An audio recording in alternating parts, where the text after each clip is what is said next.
దాడి ఘటనంతా కూడా వారు చిత్రీకరించారు. మధ్యాహ్నం సమయంలో దాదాపు 1:30 సమయంలో ఒక్కసారిగా 15 నుంచి 30 మంది కార్యకర్తలు దాడి చేశారని, దాడి చేసిన దృశ్యాలన్నీ కూడా వాళ్ళు చిత్రీకరించారు. దాడి చేసిన తర్వాత పోలీస్ కంప్లైంట్ ఇచ్చారు. ఆ తర్వాత బయట సిబ్బంది అందరూ కూడా ధర్నా చేపట్టారు. ప్రస్తుతం అవే విజువల్స్ బిగ్ టీవీ స్క్రీన్ మీద చూస్తున్నారు. ఏదేమైనప్పటికీ కూడా భావ ప్రకటన స్వేచ్ఛ ఒక మీడియా కూడా ఉంటుంది. కథనాలు ప్రసారం చేయడం ఒక న్యూస్ ఛానల్ హక్కు, దాన్ని ఎవరూ కూడా కాదనలేరు. అయితే ప్రస్తుతం ఫోన్ ట్యాపింగ్ వ్యవహారానికి సంబంధించి విచారణ జరుగుతోంది. అదే మేము ప్రసారం చేశామంటూ కూడా మహా న్యూస్ సిబ్బంది చెప్తూ ఉన్నారు.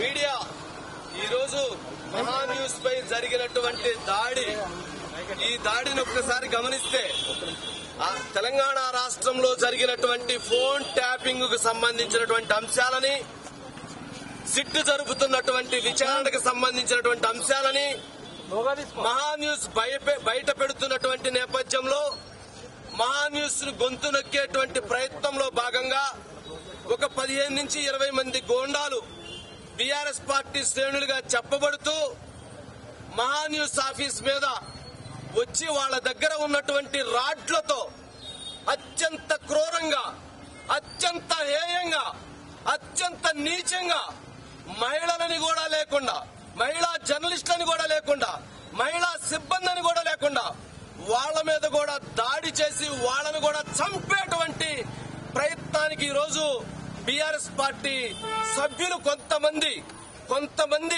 పూనుకున్నారు. ఇది బీఆర్ఎస్ పార్టీ కేసీఆర్ గారి చర్య లేక ఈ చర్య కేటీఆర్ గారి చర్య ఎవరిది అనేటువంటిది ప్రజాస్వామ్యయుతంగా ప్రజలకు తెలియజేయాల్సినటువంటి బాధ్యత ఉంది.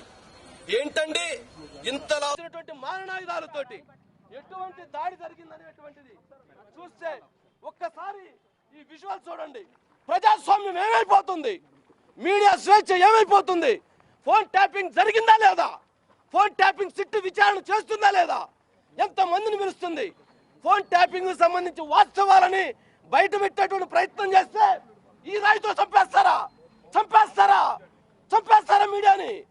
ఎవరు మీకు రైట్స్ ఇచ్చారు? మీరు సమాధానం చెప్పాలి. ఫోన్ ట్యాపింగ్ జరిగిందా లేదా, ఇళ్లలో ఉన్నటువంటి ఆడవాళ్ళ ఫోన్లు విన్నారా లేదా? ఇప్పటి వరకు గళాన్ని వినిపిస్తూ వచ్చాం. ఇక నుంచి మరింతగా ప్రశ్నిస్తాం, వాస్తవాలను బయట పెడతాం, ప్రపంచానికి తెలియజేస్తాం. భారతదేశంలోనే అత్యంత నీచమైనటువంటి, హేయమైనటువంటి చర్య రాజకీయ నాయకులవి, జర్నలిస్టులవి, మీడియా అధిపతులవి, వ్యాపారవేత్తలవి, సినిమా వాళ్ళవి ఫోన్లు ట్యాప్ చేయటం ఏంటండి? ఇంట్లో ఆడవాళ్ళ ఫోన్లు ట్యాప్ చేయటం ఏంటండి? ఫోన్లు ట్యాప్ చేశారని ప్రశ్నిస్తే మీడియాగా బాధ్యత లేదా? ప్రశ్నిస్తే ఎలాగానా? ఇదా కార్లు ధ్వంసం చేయటం, ఈ రకంగానా? ఇదా ఏమైపోవాలి?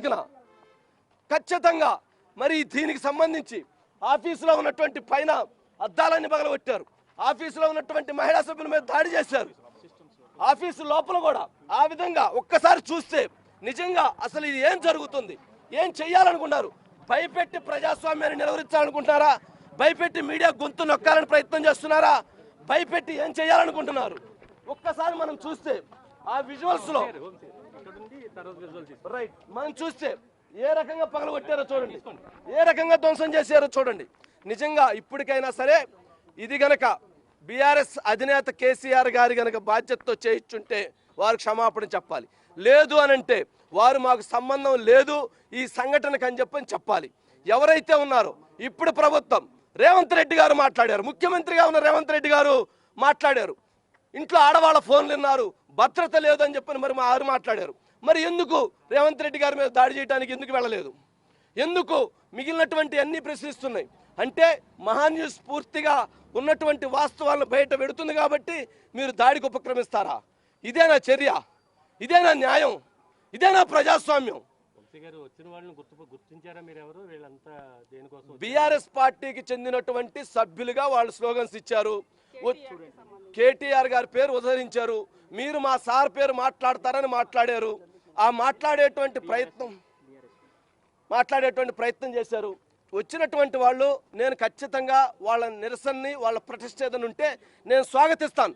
ఇది మా దగ్గర ఉన్నటువంటి స్వేచ్ఛ. వాళ్ళు డిబేట్కి వస్తారా రమ్మనండి, 100 మంది వస్తారా డిబేట్లో నేను కూర్చోబెడతా, వాళ్ళ వర్షం వినిపిస్తా. అది మీడియా. అంతేగాని వచ్చి ప్రొటెస్ట్ చేసుకోవచ్చు, కావాలంటే వాళ్ళ నిరసన తెలియజేసుకోవచ్చు. 100 మార్గాలు ఉన్నాయి. అంటే ఇంతింతలా రాళ్ళు, ఇంతింతలా రాడ్లు ఈ విధంగా వచ్చి పడిపోయి ఆఫీసు మీద కొట్టి చంపేసేటువంటి ప్రయత్నం చేస్తే ఏంటిది? ఎందుకు అంటే మీకు అధికారంలో మీరు చేసినటువంటి తప్పులు ఈరోజు బయటపడుతూ ఉంటే వాటిని ప్రశ్నిస్తూ ఉంటే ఈ రకమైనటువంటి దాడులు చేయటం తీవ్రంగా ఖండిస్తున్నాము. దీనిపైన ఉద్యమ కార్యాచరణకు ముందుకు వెళతాము. ఖచ్చితంగా దీని మీద పోరాటాన్ని కొనసాగిస్తాము. మరి దీనిపైన ఇంత జరిగిన తర్వాత దీని మీద ప్రజాస్వామ్యంగా ఎలా ముందుకు వెళ్ళాలనే కార్యాచరణ కూడా ముందుకు వెళ్తున్నాం. ఐసీ గారు మా మీద దాడి, మా ఎంప్లాయీస్ మీద దాడి తీసుకురండి. ఎంప్లాయీస్ లోపలికి వెళ్ళి ఆఫీసు లోపల డోర్లు పగలగొట్టి పైకి వెళ్ళి పైన ధ్వంసం చేయటం ఏంటండి? ఆఫీసులో ఎంప్లాయీస్ కొట్టడం ఏంటండి? కంప్యూటర్ సిస్టమ్స్ పగలగొట్టడం ఏంటి? ఇంత పెద్ద గ్లాసులు ఉంటే ఆ గ్లాసులను పొగలగడితే ఆ గ్లాసులను ధ్వంసం చేస్తే అయ్యో ఆ తగిలినటువంటి దెబ్బలు ఇదిగో అజిత్ గారి మీద ఇటువైపు నుంచి పొడుస్తారంట. రాడ్డు తీసుకుని పొడవటం ఏంటండి? అజిత్ గారు చెప్పండి ఏం జరిగిందో. ఇదిగో ఇదేంటిది అజిత్ గారు ఏం జరిగింది? ఖచ్చితంగా ఇది దాడి చేసి చంపేటువంటి ప్రయత్నంలో భాగంగానే ఈ రకమైనటువంటి చర్యలకు పాల్పడ్డారు. లేదు అంటే నిరసన తెలియజేయాలనుకుంటే ఈ రాళ్ళు ఈ రకమైనటువంటి ఆయుధాలతో ఈ రకమైన ప్రయత్నం చేయరు. నిరసన తెలియజేసుకోవచ్చు. ఇక్కడ తెలియజేసుకోండి. 100 మంది రండి, 1000 మంది రండి. నేను వచ్చి కూర్చుంటా. నేను తప్పు చేస్తే నేను క్షమాపణ చెప్పడానికి, మహాన్ న్యూస్ క్షమాపణ చెప్పడానికి సిద్ధంగా ఉంటుంది.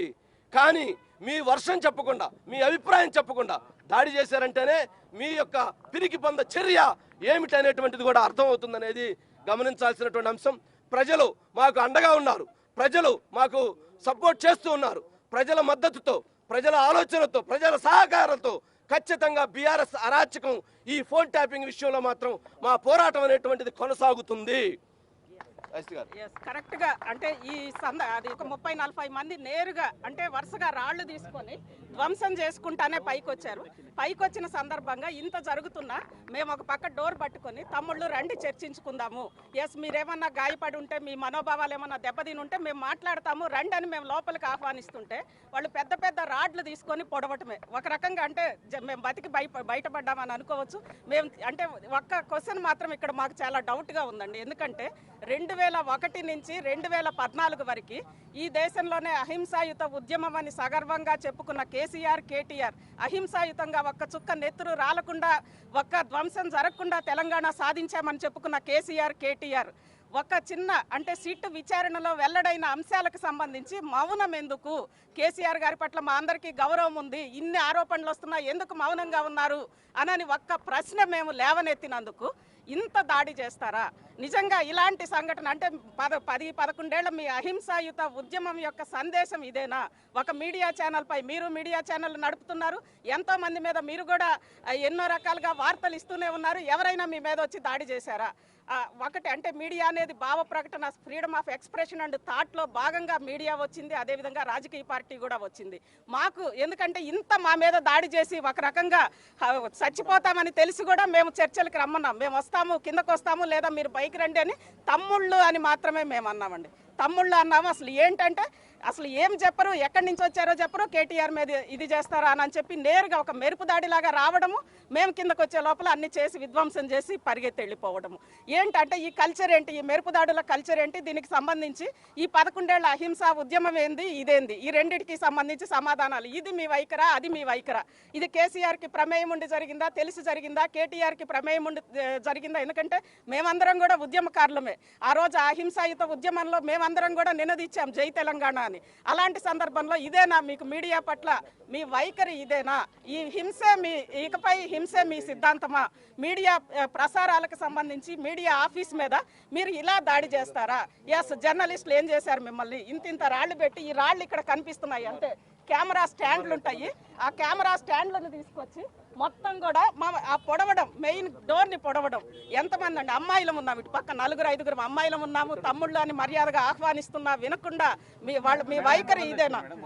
దాదాపు పైకి అయితే 20-30 మంది వచ్చారండి, కింద కూడా ఉన్నారు. అంటే అన్ని ఒకే కాలంలో ఇక్కడ ఈ రాళ్ళు వేసి కొడుతున్నారు, పైన కెమెరా రాడ్లు, పైపెచ్చి అక్కడ కొడుతున్నారండి. అక్కడ అందరూ ఎంప్లాయీస్. ఏంటంటే జర్నలిస్టుల పట్ల మీ వైఖరి ఇదేనా? ఆ రాయి ఏ ఒక్కరి తలకి తగిలినా, మమ్మల్ని అందరినీ వెనక్కి లాగారు మా ఎంప్లాయీస్, ఏ ఒక్కరి తలకి తగిలినా ప్రాణాలతో ఉండే